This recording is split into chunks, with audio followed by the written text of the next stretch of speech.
Hey guys, आप सभी दोस्तों का बहुत बहुत स्वागत करते हैं ज्योग्राफी के क्लास नंबर 7 में दोस्तों। ठीक है, तो चलिए क्लास 7 को हम पढ़ते हैं और आप दोस्तों को बताते हैं आज के क्लास से कौन कौन सा थ्योरी को डील हुआ है, कैसे कैसे ग्रहों की उत्पत्ति हुई है, कौन कौन से वैज्ञानिकों के अनुसार दोस्तों। ठीक है, तो चलिए पढ़ते हैं और आप सब दोस्तों को बताते हैं कि क्या क्या कुछ सीखने को मिला है आज के क्लास से दोस्तों। ठीक है,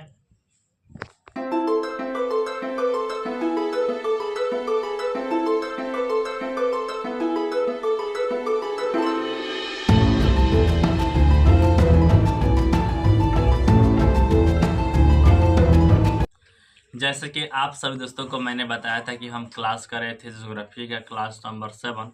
तो हमारा क्लास समाप्त हो चुका है। अब बात करना है कि आज के क्लास से क्या कुछ नया सीखने को मिला है दोस्तों। ठीक है, तो आज के क्लास में फिर से 3 विद्वानों का थ्योरी को डिस्कस किया गया है दोस्तों। ठीक है, सबसे पहले आज की क्लास की शुरुआत होती है चैम्बरलेन की ग्रहाणु सिद्धांत से दोस्तों। ठीक है, तो सबसे पहले आपको जानना होगा ग्रहाणु कहते किसे है दोस्तों। ठीक है, उसके बाद हम बात कर लेंगे चैम्बरलेन का ग्रहाणु सिद्धांत दोस्तों क्या है। ठीक है, तो चलिए आपको हम बताते हैं ग्रहाणु। ग्रहाणु का मतलब यह होता है दोस्तों, ब्रह्मांड में पहले से उपस्थित छोटे छोटे कण जो ठोस अवस्था में स्थित है दोस्तों। ठीक है, आप समझ चुके ग्रहाणु का मतलब। अब बात कर लेते हैं चैम्बरलेन की ग्रहाणु सिद्धांत दोस्तों। ठीक है, तो चैम्बरलेन ने यह बताया ग्रहों और उपग्रहों के उत्पत्ति से संबंधित इन्होंने यह सिद्धांत दिया था दोस्तों। ठीक है, इन्होंने यह बताया दोस्तों, चैम्बरलेन ने यह बताया कि एक हमारा सन था जो बिल्कुल ठोस अवस्था में स्थित था। उसके साथ ही इन्होंने यह बताया कि एक साथी तारा बहुत ही विशाल अवस्था में था।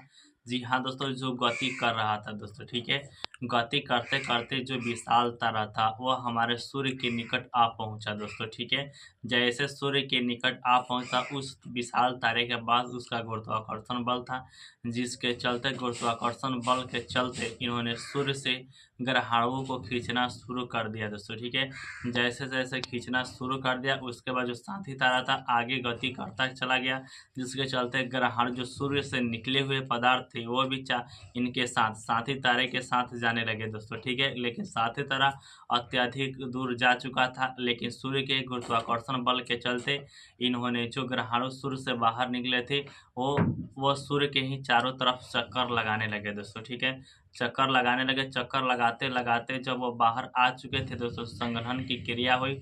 संघनन की क्रिया के बाद जो ग्रहाणु सूर्य से बाहर निकले थे दोस्तों। ठीक है, तो वह जो बड़े पदार्थ थे, जो बड़े ग्रहाणु थे, वह आकर्षण का काम करने लगे, यानी कि उनके पास गुरुत्वाकर्षण बल थोड़ा ज़्यादा था। तो ये छोटे ग्रहाणु को अपनी तरफ आकर्षित करने लगे दोस्तों। ठीक है, जो बड़े ग्रहाणु थे वह ग्रह कहलाए, जो उससे थोड़ा कम थे वह उपग्रह कहलाए, जो उससे भी छोटे छोटे धूलकण बच गए थे उसे हम लोगों ने इन्होंने कह दिया कि वह क्षुद्र ग्रह है दोस्तों। ठीक है, तो ये था हमारा चैम्बरलेन का ग्रहाणु सिद्धांत दोस्तों। ठीक है, ताइए इसको हम बात कर लेते हैं सकारात्मक पक्ष और नकारात्मक पक्ष क्या है चैम्बरलेन का दोस्तों। ठीक है, चैम्बरलेन का सकारात्मक पक्ष की बात किया जाए तो इन्होंने यह बताया कि सूर्य के चारों तरफ चक्कर लगाते हैं ग्रह, जो आज भी सत्य है कि सूर्य के चारों तरफ चक्कर लगाते हैं ग्रह दोस्तों। ठीक है, दूसरा इन्होंने यह बताया कि जो भी ग्रह की उत्पत्ति हुई है वह ग्रहाणु से हुई है, जो कि वास्तविकता के बहुत ही करीब है दोस्तों। ठीक है, तीसरा इन्होंने यह बताया कि सभी ग्रहों का निर्माण एक ही ग्रहाणुओं से हुआ है दोस्तों। ठीक है, यह भी वास्तविकता के करीब है। अब बात कर लेते हैं इसके नकारात्मक पक्ष की दोस्तों। ठीक है, तो पहला नकारात्मक पक्ष यह है कि इन्होंने बताया कि सूर्य एक ठोस अवस्था में स्थित है, जो कि बिल्कुल गलत है। सूर्य ठोस अवस्था में नहीं स्थित है दोस्तों। ठीक है, दूसरा नकारात्मक पक्ष की बात की जाए इनका, तो दो तारों के बीच इतना अधिक दूरी रहता है कि कभी भी दूसरा तारा पहले तारे से वह उसका पदार्थ निकाल ही नहीं सकता है दोस्तों। ठीक है, तो दूसरा नकारात्मक पक्ष यह था दोस्तों। ठीक है, तीसरा नकारात्मक पक्ष यह था दोस्तों कि इन्होंने बताया कि सूर्य से जो पदार्थ निकला है वह सूर्य के चारों तरफ चक्कर लगाता है, लेकिन दो ऐसे ग्रह है जो सूर्य के विपरीत तरह चक्कर लगाते हैं दोस्तों। ठीक है, तो यह इनका कुछ नकारात्मक पक्ष था। ठीक है, इसके बाद दोस्तों प्राय हुआ है जेम्स जेम्स किंग्स का ज्वारीय सिद्धांत दोस्तों, ठीक है। तो आइए बताते हैं जेम्स किंग्स का ज्वारीय सिद्धांत क्या कहता है दोस्तों, ठीक है। तो जहाँ पे उन्होंने चैम्बरलिन ने बताया कि सूर्य एक ठोस अवस्था में स्थित है, तो लेकिन इन्होंने बताया कि सूर्य एक गैस की अवस्था में स्थित है दोस्तों, ठीक है। गैस की अवस्था में स्थित था। और इन्होंने यह भी बताया कि एक साथी तारा पहले से विद्यमान था जो कि विशाल अवस्था में था, ठीक है। जो बड़ा साथी तारा था गति करते हुए सूर्य के नजदीक जा पहुंचा, जिसके चलते जो हमारा सूर्य था सूर्य गैस की अवस्था में था, जिसके चलते गुरुत्वाकर्षण बल के चलते सूर्य से जो पदार्थ निकला वो फिलामेंट के रूप में बाहर निकला दोस्तों, ठीक है। जो साथी तारा था गति करता हुआ आगे चला गया और फिलामेंट भी चाहता था कि गति करे वह गति करे साथी तारा के साथ, लेकिन साथी तारा अधिक दूर चला जाने के चलते वह सूर्य के ही चारों तरफ चक्कर लगाने लगे दोस्तों, ठीक है। सूर्य के चारों तरफ चक्कर लगाने के क्रम में दोस्तों संघनन की क्रिया हुई और संघनन की क्रिया के बाद दोस्तों यह ग्रह 9 ग्रह में टूट गए। उसके बाद हमारे 9 ग्रहों का निर्माण हुआ है दोस्तों, ठीक है। यह था इनका ज्वारीय सिद्धांत जेम्स किंग्स का दोस्तों, ठीक है। अब बात कर लेते हैं जेम्स किंग्स का जो सकारात्मक पक्ष और नकारात्मक पक्ष के बारे में दोस्तों, ठीक है। तो जैसा कि इन्होंने बताया कि सभी ग्रहों को अगर एक व्यवस्थित क्रम में अगर सजाया जाए, जैसे कि पहले बुध शुक्र इस तरह सजाया जाए, तो किनारे पे छोटे ग्रह होंगे, बीच में बड़े ग्रह और फिर किनारे पर छोटे ग्रह स्थित है, जो कि आज भी सही है दोस्तों, ठीक है। दूसरा बात किया जाए कि जो भी सूर्य के नज़दीक थे वो जल्दी ठंडा हुए, जो छोटे ग्रह थे जल्दी ठंडा हुए, जिसके चलते वो सूर्य के नज़दीक है दोस्तों, ठीक है। तीसरा बात किया जाए इनका सिद्धांत को, इन्होंने यह भी समझाने में सफल रहे कि ग्रहों का निर्माण एक फिलामेंट के रूप में हुआ है दोस्तों, ठीक है।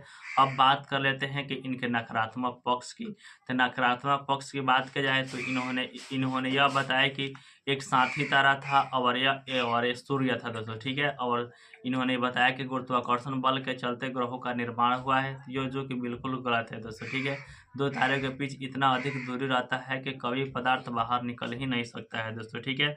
और इन्होंने यह भी बताया कि सभी ग्रह एक समान है, जो कि बिल्कुल गलत है कि सभी ग्रह एक समान आज भी नहीं है दोस्तों, ठीक है। यह था कुछ इनका नकारात्मक पक्ष। अब बात कर लेते हैं तीसरा पढ़ाया हुआ है रसल का द्वैतारक परिकल्पना दोस्तों, ठीक है। आइए जानते हैं रसल का द्वैतारक परिकल्पना क्या कहता है दोस्तों, ठीक है। तो रसल एक वैज्ञानिक थे। इन्होंने यह बताया कि एक तो सन था, साथ ही साथ एक साथी तारा था और एक था दूसरा विशाल तारा दोस्तों, ठीक है।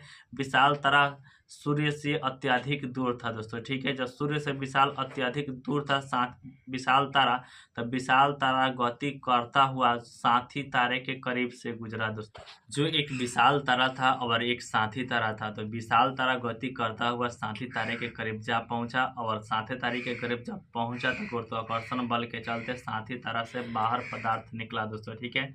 और वह विशाल तारे के साथ बाहर जाना चाहता था, लेकिन विशाल तारा दूर जा चुका था, जिसके चलते वह सूर्य के गुरुत्वाकर्षण बल के नज़दीक आ गया, जिसके चलते सूर्य के चारों तरफ चक्कर लगाने लगा दोस्तों, ठीक है। और संघनन क्रिया हुई और संघनन क्रिया के हुई जिसके बाद वह ठंडा हुआ पदार्थ और ठंडा होने के बाद वह ग्रहों में बट गए दोस्तों, ठीक है। तो इन्होंने यह समझाने में सिद्ध करने में सही हुआ कि जो सूर्य से निकला हुआ पदार्थ था और जो यहाँ पे साथी तारे से निकला हुआ पदार्थ था, इसलिए सभी ग्रह आज भी भिन्न है दोस्तों, ठीक है। तो इन्होंने यह समझाने में 100% सही निकले दोस्तों, ठीक है। तो यहाँ तक तीन लोगों के थ्योरी को डिस्कस किया गया है आज के क्लास से दोस्तों। तो यहीं तक कंप्लीट पढ़ाई हुआ था। कैसा लगा यह वीडियो नीचे कमेंट कर बता दीजिएगा। मिलते हैं नेक्स्ट वीडियो में, तब तक के लिए जय हिंद।